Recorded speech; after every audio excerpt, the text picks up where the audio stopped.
পশ্চিমবঙ্গ এবং ভারতবর্ষ আজকে ধূলিসাৎ অবস্থায় দাঁড়িয়ে গেছে।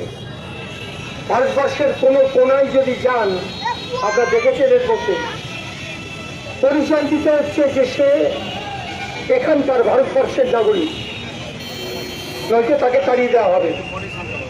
সমস্যাটা মুসলমানদের বেশি। এর মধ্যেই একাধিক মুসলিম ছেলেকে জোর করে পুশব্যাক করে দিল বাংলাদেশে, আবার তারা ফেরত এলো নদিয়াতে। এইটা একদিকে চেহারা। আরেকদিকে চেহারা হচ্ছে আসামে যে লোকদের এনআরসির জন্য বহিষ্কারের কথা বলা হচ্ছে, 7 লক্ষ মুসলমান যাদেরকে দেশ থেকে তাড়াতে হবে বলা হচ্ছে, আর 12 লক্ষ হিন্দু। কালীগঞ্জে নির্বাচন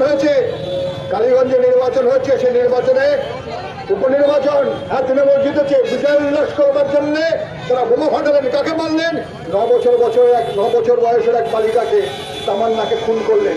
ঠিক আছে, তার অপরাধ তার পরিবার সবাই বামপন্থকে ভোট দেয়, বামপন্থী আন্দোলন করেন বললাম।